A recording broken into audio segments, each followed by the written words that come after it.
また一周と金子さんいるじゃんもうやなんだよこの回ソロのオタク会やねやなんだよ本当に。谷さんに今日集まった趣旨を一回説明してもらおうかなと思います。オッケーオッケー。ブラックマウンテンのロード BMC ロードフレームがもうすぐ発売、そうですね。僕らもテンション上がっておりますが、このフレームの醍醐味というかミソというか、何ですか？このミディアムリーチのキャリパーブレーキ、ここの足が長いキャリパーブレーキっていうのが一番のポイントですね。このディスク全盛の昨今に確かにこのフレームをお願いするブルーラグもブルーラグだし、こんなものを今なお作り続けているブラックマウンテンサイクルがかっこいいから、今日はバイクギーク珠玉の3人を呼んでお伝えしたいと。このミディアムリーチのブレーキのが気になるし、これがつくバイクが俺気になるので、そうですね、教えてちょっていう話趣旨です。ブラックマウンテンのロードが入ってくることをきっかけに、今改めてじゃあちょっと光を当てようみたいな、ちょっと話してみようっていうことで、そもそもじゃあ一周君、ミディアムリーチってさっきから言ってるけど、ちょっと定義を教えてもらっていいですか？まずはこれが一般的なショートリーチ、ショートリーチ、キャリパーブレーキっていうと、大体もう10中8区皆さんこっちを想像するであろうっていうのがロードバイクについてるやつね。ロードバイクについてるやつで、こっちが、今回のミディアムリーチ、よーく見るとこんだけ足の長さが違いますよ。なるほどね。っていうことですね。足の長さが違うとどうなの？足の長さが長いとより太いタイヤを取り付けることができる。なるほど。一番のポイントですかね。で、空間が広がるんでこういうふうにフェンダーつけたりとか、っていうのもできたりとかするっていう感じですね。私定義を調べてまいりました。おすごい、さすがです。このブレーキの取り付けのこのボルト、フォークを貫くこのボルトからブレーキシューを止めてるボルトまでの距離をリーチと呼ぶとして、ロードバイク用のショートリーチが39から49ミリ、39から49で、これがぴったりくるバイクはだいたい 700×28C のタイヤがマックスクリアランスのバイクを想像してください。で、ミドルリーチ、47から57ミリで、さらにその上にロングリーチ55ミリ以上います。今ここにホーマーヒル線あるけど、ホーマーヒル線は実は緑じゃなくてロングだったりするんだけど、大体この3つに無理やり分類できる。なるほどですね。僕が乗ってるリッチのロードロジックはもう完全にこれショートリーチ 30C 入る 30C 入るんですけど、パチパチ空気パンパンに入れるとここにする。なのでフレーム側はいいとは言ってるんですけど、ちょっとキャリパーが多分それを許してくれてないっていう感じですかね。最近のシマノだと避けれんのかな？そんなこともない。避けやすいかもしれないですね。あそこくぼんでんだよね。そうですね。ちょっと空間があります。じゃあこのミドルリーチが好きな3人に集まってもらってるんですけどじゃまず皆さんなぜ好きなんですかっていうところから始まると思うんですけど、なぜこいつ好きというか、なぜこいつが気になるのかっていう、これじゃダメなんですかっていうのを多分皆さん思ってる感じです。そうですね。これ初めて出会った時のことを話してみて。いいね。こいつにですか？こいつに。このミドルリーチに出会った時ですか？俺ね、スチームローラーなんだよ。なるほど。確かに。サーリースチームローラーっていうのがあってだね。金子さんといえば。で、そのバイクはサーリー曰くシングルのロードバイクだと言われてる乗り物なんですけど、あれが輸入されてきて日本でなんかトラックバイクブームみたいなやつがあった時に俺それに出会ってるから、あれをもう本当に固定ギアの遊べるバイクとして俺は見てたわけで、おいいじゃんかっこいいじゃんって言って買ったのが最初なんだけど、その時にブレーキ続けよってなったら市販のロードバイクキャリパーつかねえのよ。短くって、これがさっき言ってたここのリーチが短くって、でなんでフジトラとかつくのになんでってなってたら、そういえばあれだっつって、チームローラーって 38C とか 35C まで履ける設計になってるから、あ、そうなんだ、ここが長いやつじゃないとダメなんだっていう風になって、でその時出てたのがケーンクリークと、あったね、L がつくね、頻繁に。そう SCR か SCR3 か 3L、ロングの L だね。そうロングの L だとか、あとダイヤコンピュの BRS101 とか、あとシマノか、まあこれの650ってやつと、あと451、これぐらいしかなかった。あとテクトロだ。テクトロも日本であんま売ってなかったよね。なんですけど、唯一そのスチームローラーの完成車についてるんですよ。テクトロのそれがクリームローラーに。クリームローラーに。で、それをなんかワイズとかのワゴンセールのやつにボサボサってやったりするから、それを買ってきて、そうつけた覚えが俺ある。っていうのが出会いなんですね。2007年。2007年だね、スチームローラー。6年。まあそのぐらいやな。俺も金子さんとほぼ一緒。スチームローラーを乗って、それまではブレーキのリーチなんてもうさっぱり分かんなくて。さっぱりですね。さっぱり。で、当時さ、こんなこと言ったら怒られるかもしれないけどさ、間違ってショートつけちゃってるスチームローラーっていっぱいいたよね。いっぱいいました。いた。タイヤ掴むんだもんね、こうやってね。タイヤをさかすってさ、タイヤの粉出ちゃってるさ。いっぱいいました。ね、いっぱいいたよね。多分まだミドルリーチの、しかもピストでミドルリーチなんてサーリーにしたら当たり前だけど、それが日本に馴染んでなかったんだ。いろんなお店さん間違ってくっつけちゃったり、自分でつけたら俺も間違ってただろうし、いっぱいいたよね。確かにいた。タイヤ削りながら走ってるスチームローラー。いた。これスキットで止まるからね。そう。なんつってね。なんつってね。ギア引変えてチェーン引いたらもう全然シュート届かない。当時お客さんでブルーラグでブレーキつけてもらったの、レーサーブレーキをつけてもらった。あれがで2種類あるじゃん、これさ、レーサーミディアムとさ、丸っこいレーサーの方と、で見た目はレーサーブレーキの方が好きだったの当時ね。で当時メカニックあぜみさんがいて、でポールのブレーキつけたいですって言ったら作業してもらうじゃん。で俺はレーサーが良かったのに勝手にレーサーミディアムにされたの。それは今思えば勝手にスチームローラーは 700C の場合こっちじゃん。だから正しいものをあぜみさんつけてくれたんだけど、俺は形好きじゃない方勝手につけられた思った。あずみさんかわいそう。淡い思い出じゃないですか。スチームローラーがきっかけやし、レーサーブレーキが一番最初に手に入れたミドルリーチ、レーサーミディアムか、これかな。自分はまああれだったんですよね。ファーストバイクがサーリーのペーサーね、そうだよね。そうか。を幡ヶ谷で買ったんですよ。で、こう松尾くん時代ね。松尾くん時代。納車してこう幡ヶ谷から出てくるときに幡ヶ谷のピット前の出入り口あるじゃないですか。あそこでまだ灰皿があって。この話俺100回ぐらい言ってるんですけど、俺ももうまたやるんかいと思った。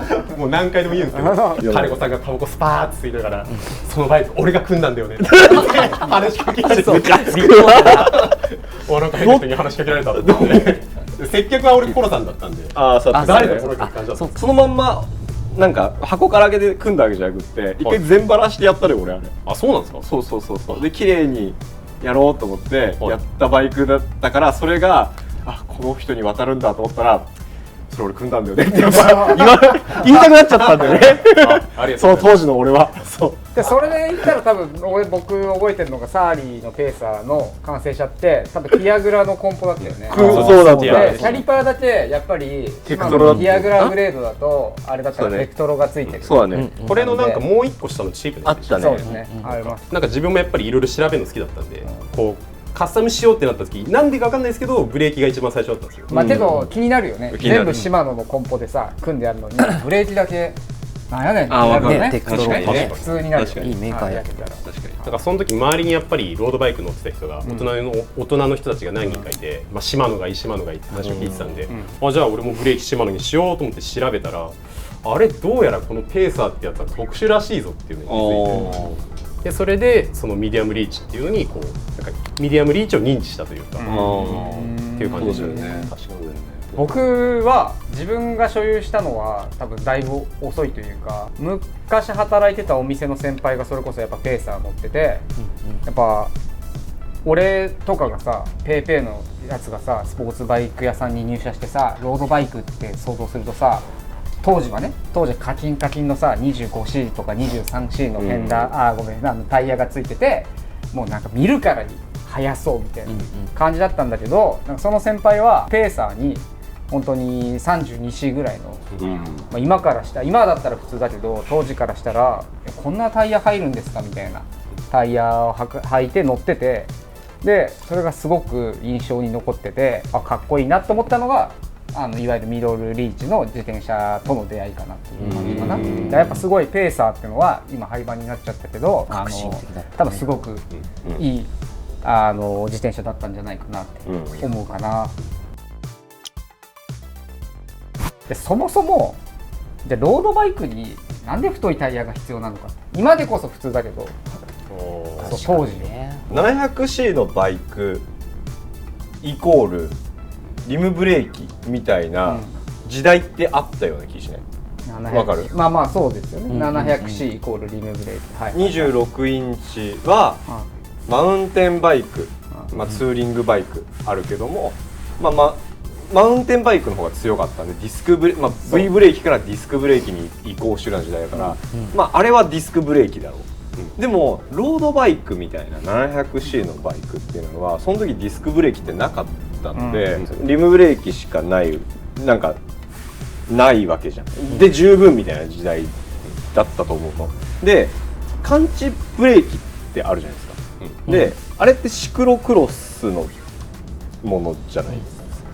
シクロクロスとかで使われてるものっていうイメージが俺やっぱシクロクロスのレーサーの人とか見てきたりしてたから、でなった時にじゃあロードバイクで太いタイヤ履かせようって言った時にカンチブレーキだとシクロクロスになっちゃうじゃんみたいな風に思っちゃう人とかが、俺はそうだったの。それはシクロクロスバイクじゃないですかみたいな感じになっちゃったりしそうだなとしたなと俺は思うから、もう本当にくだらねえこと言うけど静かなる抵抗だったんじゃないかなって思うんだよね俺。そうだね。クロスチェックとペーサーの違いって俺ブレーキで覚えてたかもしれない。でもそうっすね。シクロのモードも分かってないから、そうですよね。ピストから入ってピストじゃないギア付きクロスチェックとペーサー見分けるときってまずはブレーキ見ようって最初思ってたかもしれないね。俺ね、そのジオメトリーまだ勉強中だからあれだけど、シクロクロスとロードバイクの設計の違いってあるじゃない絶対に。ってなった時にやっぱロードバイクの方が長距離向きだったりすると思うの。でもそのバイクでちょっと荒れた道走りたいよ俺みたいな人たちが少なからず多分いたんだよ。でその時にじゃあシクロクロスのバイクでいいやと思って行って、なんかちょっとちげえなとかっていう風に思った人とかが太いタイヤ履けるロードバイク作れりゃいいんじゃねっていう風になって、ああいうペーサーとかが生まれたのかなっていう。で俺は勝手にロマンで想像してるそれ。なんかそういうことがあったのではみたいな。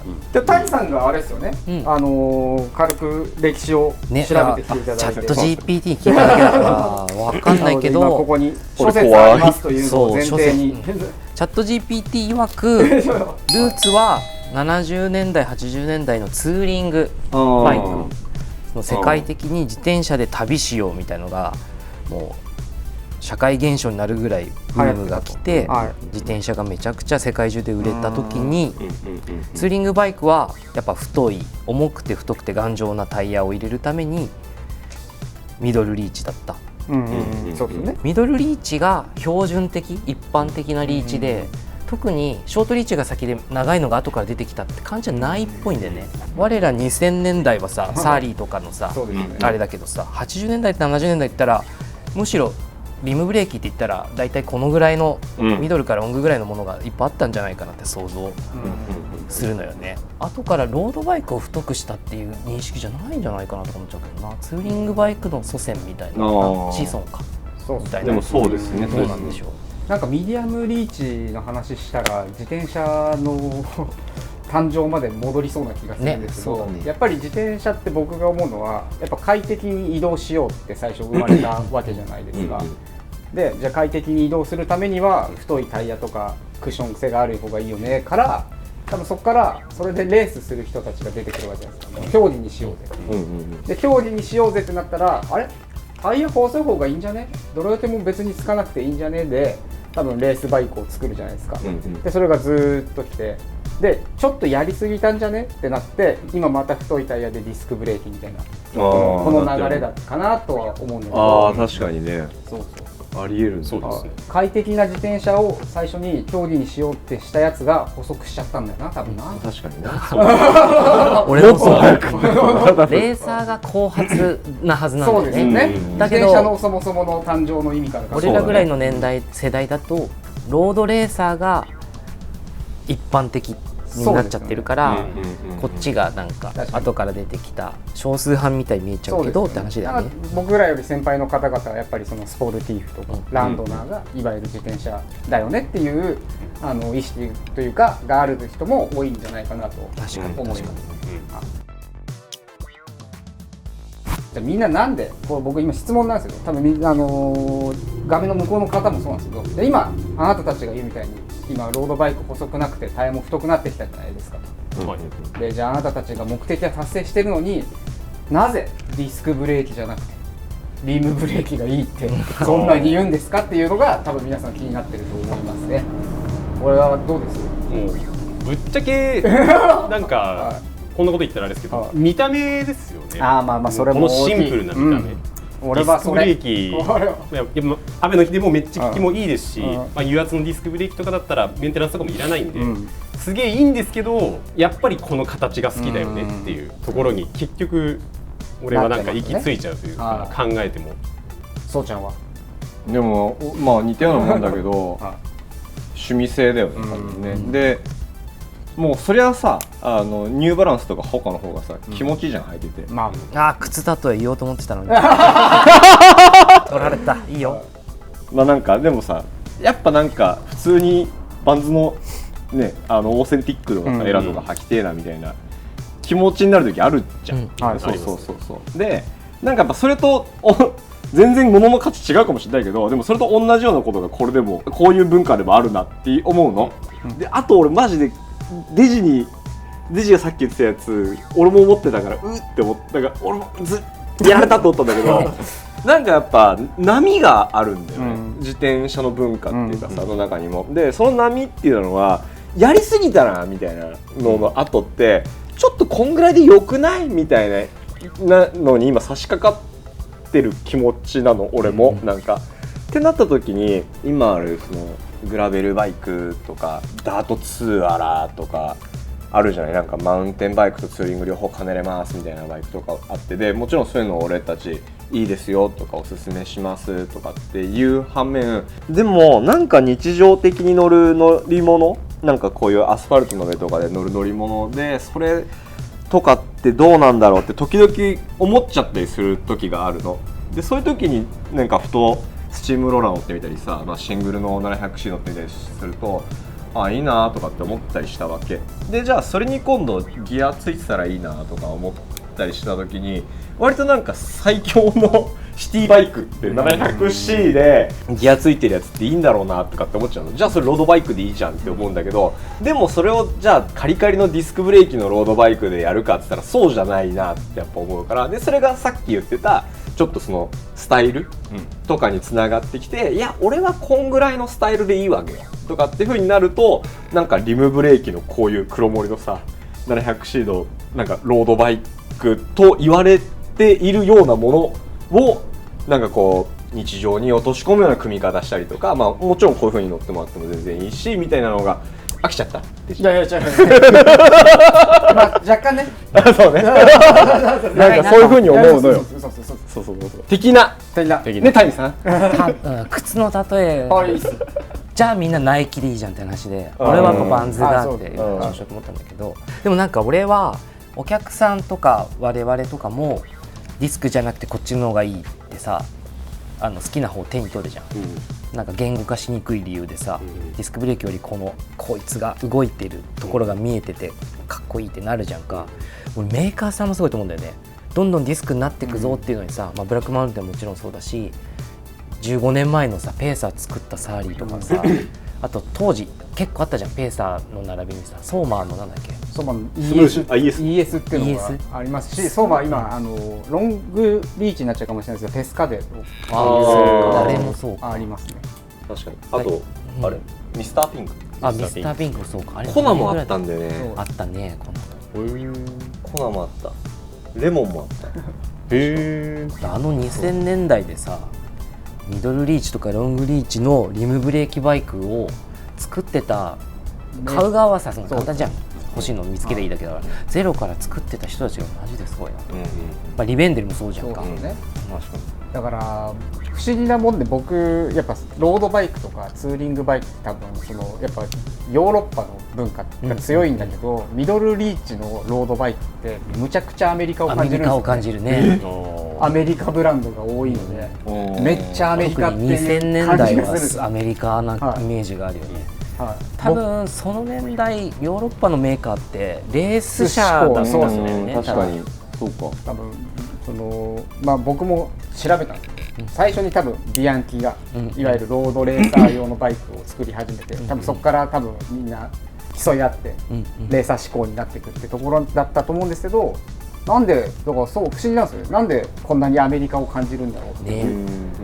僕 IF のクラブレーサーディスクブレーキでお願いしちゃったけど、あれもリムブレーキ、そうだよね。あれむっちゃアメリカを感じて、僕わかる。今一瞬背中とこあるアントもそうだよね。それアントのクラブレーサーだからやっぱこういうハンドメイドのフレームブランドビルダーさんでもすごくなんか大事にされてるジャンルの一個かなって思うと、やっぱ僕らこの今集まってるスタッフとか他のスタッフもなんかこのジャンルが気になるっていうのはなんかもうしょうがないことなのかなっていう気がしますよね。我々世代はアメリカを感じるよね。アメリカを感じます。多分これを作ってる世代はビアンキとかフランスのツーリング車とかを見て作ってるよね。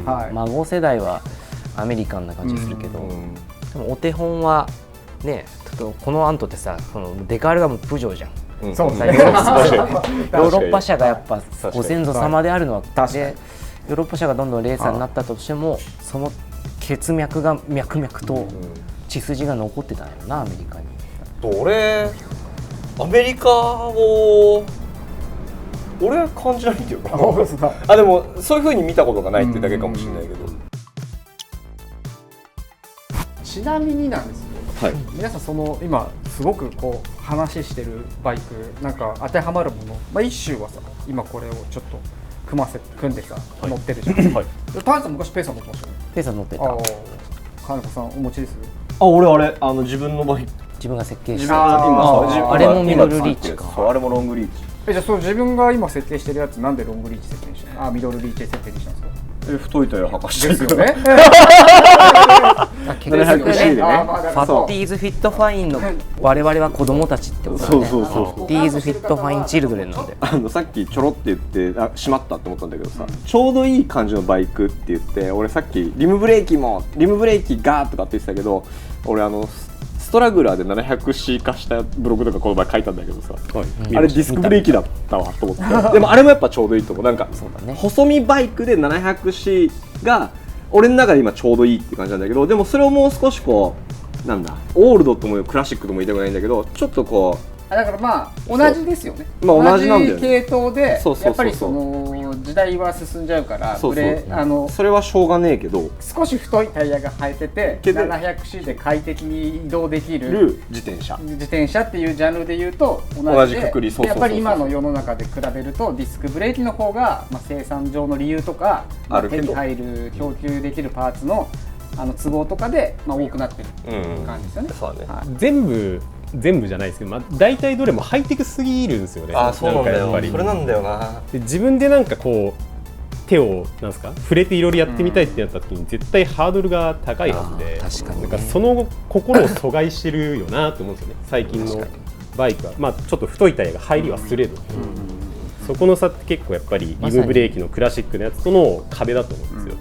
まさに昨日修理できたお客さん直せなかったもんね。完成車で買ったフルカーボンフルインターナル油圧ディスクロードバイクで、シマノでもないちょっと見たことのないタイプの珍しいキャリパーがついてて、乗ってたら勝手にオイルが抜けてもうて、インターナルだから預かってさ全部開けなきゃ分からんじゃんか。でもその子はもう預けることはできない、今日必要なんですってなるとさ、やっぱ修理できないけどこれならできるじゃん。絶対にできる。くっつけてワイヤーで引っ張ればいいからね。確かにね。でね、通勤通学でディスクブレーキの制動力が必要かいというさ、40年前から我々これで止まってきたんだから大丈夫でしょうっていうのもあるよね。確かに。だからもうタイヤは太くなったけどブレーキがやっぱりレース志向になってくるとディスクブレーキ、まあ、もちろんマウンテンバイクとかもあるんですけど一概には言えないですけどクロスバイクでねディスクブレーキで採用している自転車もあるので、メーカーの都合もあるよな。本当に必要十分がもう詰まってると思うんですよね。とっくに完成してたみたいな感覚な自転車って。そうですね。もう完成してるのになんかメーカーさんがどんどん新しいもので打足を今進めちゃってるだけで、実はとっくにもうアンサー出てたみたいな気がしちゃうんだよな。でもなんかそのアンサーなのに今まで日の目を浴びてなかったっていうのがちょっとロマンですね。そうだね。今後ますます浴びないのね。なんすかなんすか。いいじゃん。ありがとうございます。雑な言い方するとこれでいいというか、これぐらいでいい。これぐらいでいい。僕もやっぱねダンカンさんとか大地が乗ってるいわゆるねエンビのメレとかさ、最高峰の自転車見てかっこいいなと思うけど、まあ多くの方は自転車に対して機材感を求めてる人って少ないのかなって思ってて、やっぱり金子さんとか谷さんとか一緒に全部言ってくれたけど必要十分自転車で移動することが楽しい快適っていうところで言うともうこれに詰まってるのかなっていうのもあるから多分こういうバイクいいよねってなることが多いんじゃないかなと思いますね。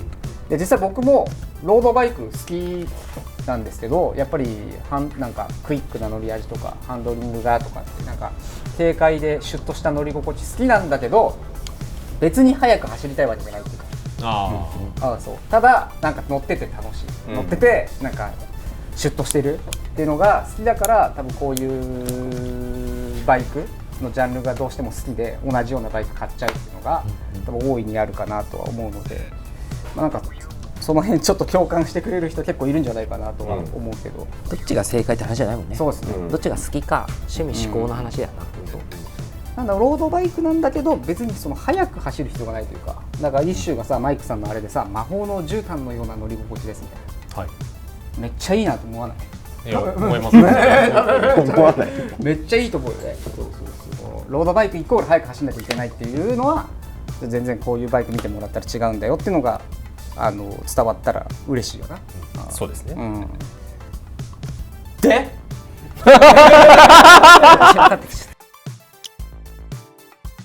手に入るキャリパーまだあるじゃんか。で淘汰されてさ今さチープな完成車も全部ディスクブレーキになってきちゃってさ、俺今後どんどんかっこいいものになると思うの。日の目を浴びないし数も少ないし手に入りにくいけどそれを乗り越えて手に入れるフレームキャリパーってどっちもかっこいいと思うのね。どんなキャリパーがあるかめでようぜ。めでで一番手に入りやすいのだとやっぱりそのダイヤコンペ持ってるダイヤコンペですね。101ね、101ですね。これは一番歴史が、BRS って意味じゃなくてダイヤコンペさんがあるもんね。ブレーキの歴史は長いし、その2000年代の我々セカンドミドルリーチインパクト以前のヨーロッパのツーリング車の時からブレーキ作ってるんだよね。めっちゃ歴史が長い。ダイヤコンペさんはやめないでしょうこれ。やめないでくれ。やめたら困る。やめられたら俺も困る。一番困る。シマノは？シマノは今 451BRR451。これもやめないでほしいな。これの上のグレードがあったんだよな昔な。兄貴分ね。650がな。そいつがかっこよかったよな。ツヤツヤテカテカのツヤツヤテカテカな。多分仕上げがさこれちょっとティアグラ臭というかさ、で色もブラックと選べたりして105とかティアグラっぽい感じで、兄貴の方はアルテっぽい感じだったよね。そうですね。銀色っぽいね。ホワイトアルマイトがかかったね。あれかっこいい。あれかっこよかった。あれかっこよかった。あれ SLR って書いてやってますそれ。それはもっと前のやつ。前のやつか。650。600。R600 か。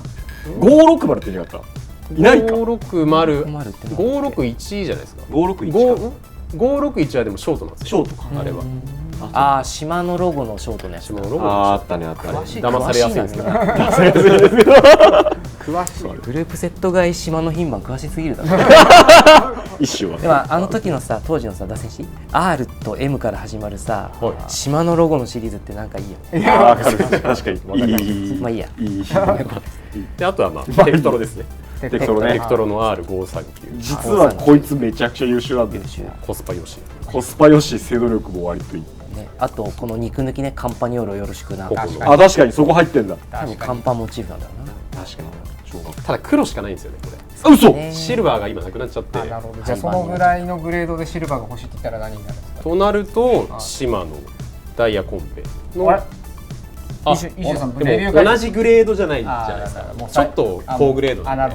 高グレードのこれは高グレードでいくとベルオレンジと、あとはちょっとキャリパーブレーキの形じゃないけどレサミリア。これね。このセンタープルのねこの仕組みにしてお高い順に言うとポール、ベロオレンジ、その下にこいつらが3兄弟がいる。TRP ってもういないの？ないんですよ。RG957 ないんです。ケンクリークも復活してくれねえかな。マジかよ。あとこれね559ね。559ね。これはロングなんだよね。なるほど。今回ちょっと外れるけど、そうですね。これはリベンデル・グラントさんがテクトロに提案してテクトロが作ったっていう。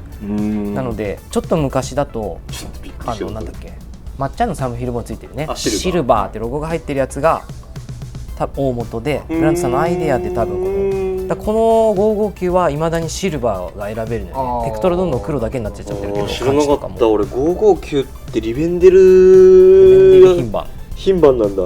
怖っ、あの人。でこれが当時このキャリパーがないとうちがやりたいバイクが作れんよって多分あの人は言ってて、で一緒にフレームも作ったし、ホマヒルセンも作ったし、ジャック・ブラウン作ってんね。世の中が 23C、25C の時に 33C 最高っつって、でキャリパーとフレームとタイヤも作っちゃってるのがすごい先見の明というか。だしその言ったらロディーニそうじゃないですか。ロディーニそうか。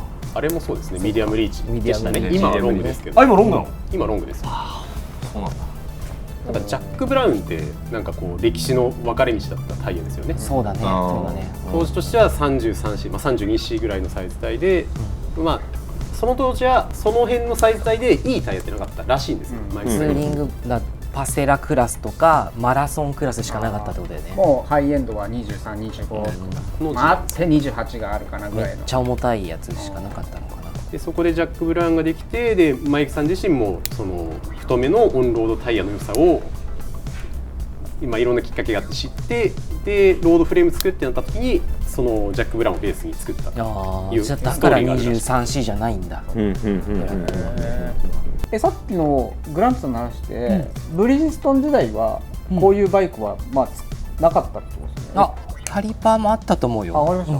ロードモデルもあったし、RO 品番と XO 品番ってキャリパーじゃないですよね。キャリパーのも見たことあるな。XO はとロングリーチが選べんじゃなかった。そう一番最初は確かキャリパーなんですよ。でその後にいやこの太さだと無理じゃねってなってカンチになった。サムヒルボーンと一緒だ。じゃあ最初キャリパーで。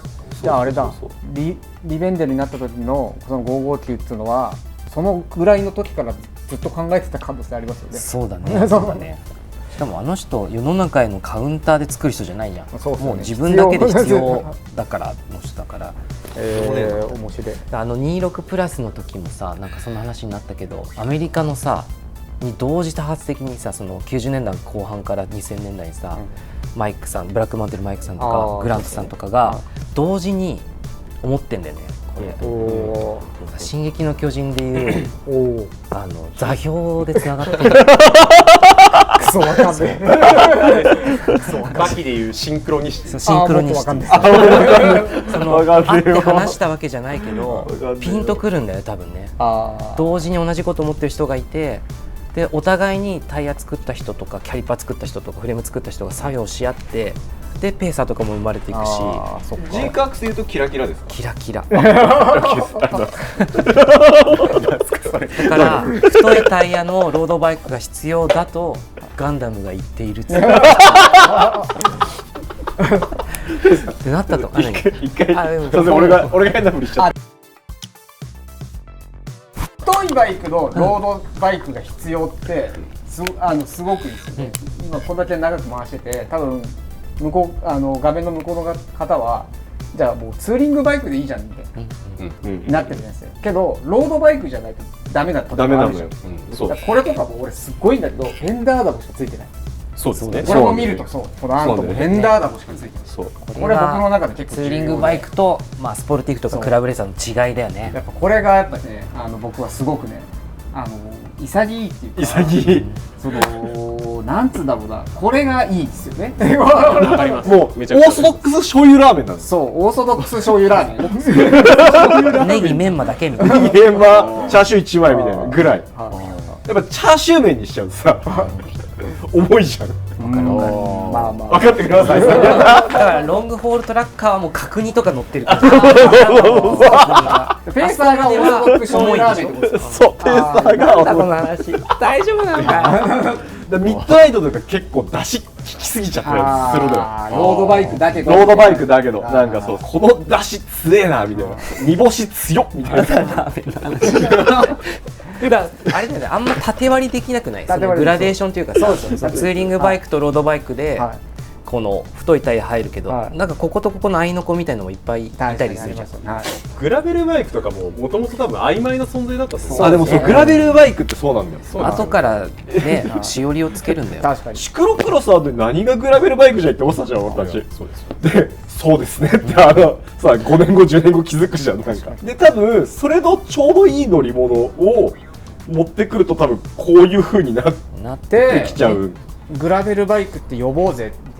ディスクブレーキにしておこうぜみたいな。そうなってくるともうね、一周がさっき言ってみたいなもう何十年も前に答えがというか今のドンピシャなのが出てたっていうことだよね。でもキャセロールとかさ、ササルサのあの辺とかってもうマジ走りだなと思って。走りだね。そう本当にペーサーとミスターピンクと違ったのよあれは。なんかキ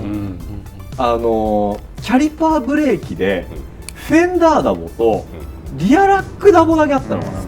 でなんかフロントラック完成車にもついてきてる。そうフロントラック完成してきて強制的にみたいな。そうっていうようなバイクが。ネオスポルティーフの走りだよな。そうなんですよ。欲しいあれ今欲しい俺本当に欲しいあれ。急に欲しくなってきた。でもさ僕らとも親交が深いダイナミコの2人とかも好きでしょ今。だしまさにタイヤも作ってるもんね。そうか。アルマックスそうだもんね言ってしまうね。33ね。だからやっぱねホットでっていうとなんか流行で一瞬で終わるみたいな感じがするけど、一部の変態たちがまだもう本当根強く人気があるって感じ。もうバンズが好きよみたいな。バンズしか履かねえよは過激派だけど、バンズが好きなんだよね。なんか普通にリーバイスでいいんだよねとか。で今日俺アディダスだけどみたいな。そうなんかそういう風なノリでじわーってこう過激派だとこうなっちゃうけど、なんかじわーっとなんかあっていい層のバイクになりそうだなっていう気がするのこういうのって。そうですよね。あっていいはずなのに時代のせいで淘汰されてきちゃってるんですよね。だから結局グラベルとかみたいにふわって広がるのってなんか業界の都合が入ってるだけじゃないですか。ぶっちゃけ。でなんか多分他のジャンルとかでもいいですかなんかすみません。いっちゃ本気出せよ。まだいけるよ。いっちゃえ。業界でバコンってなんかこう流行らそうとかっていう流れにないバイクも多分たくさんいっぱいあるんですけど、多分その中にも埋もれちゃった正解っていっぱいあるじゃないですかね。まあね。この手のバイク欲しいんだったらさ、もうハンドメイドでオーダーするしかないみたいな感じだったもんね。いやそうです。そうな。むしろなんかこれオーダーしたらちょっといいねみたいな。渋いねみたいな褒められるやつあぜみさんにいいじゃん。みんなあぜみさんに褒められたいっていうかタイヤ3号ぐらいいいじゃん。いそうだな。いいじゃないですか。わざとパセラぐらいのね。でもそれだけじゃダメだって俺は思っちゃうわけ。なんか普通に俺は自転車は進化していかないといけないなとも思う人間なの。だから普通にミッドナイトも好きだしさ、もちろんなんかメレってダンカンとか大地のってやつああいうのも好きだしさなんだけど、でもやっぱこんぐらいでいいよねとかっていうマインドも同時に持ってたいみたいな。もしもさこんぐらいでいいんだよねをさ俺押し付けちゃいたくはないわけ、お客さんとかに。だからまあこういうのがありますよ俺たちぐらいな感じでやっぱ入れたらいいし、でそんな自転車マジでねえなって俺思うからさ、なんかここいて片やレーサーバイクがなんか一応あるけど、でも片やこういうこんぐらいでちょうどいいとか、時代に淘汰されたかもしれないものをこうやってフックアップして、なんか置いておけるお店さんっていうのがなんかまあ増えりゃいいなとも思うし、まあ俺たちはそういう風な気持ちでやってるよなとも思うから。カーボンフォークのさディスクブレーキのロード乗った次の日にヴィンテージのブルース・ゴードン乗ってたりするじゃん。すごい多分両方好き乗ってるわ両方好きでどっちかが正解って決めないけど、可能性は消したくないっていう思いでやってくれてるみたいなね。ダイナミックの2人もそうだしね、クラスノもそうじゃんか、ね、リムブレーキのランドナーも作るけどイケイケのインターナルのディスクブレーキも作るし、過激派ってはこの方だけかもしれない。これが選択肢の1個として用意できたことが嬉しくて話してるって感じだよね。まあそういうことですね。そうだからロードバイクなのに日常なんですよね。フェンダーがついたりしてるタイプ。ジーパンで乗れる感じ。そうなんだよ。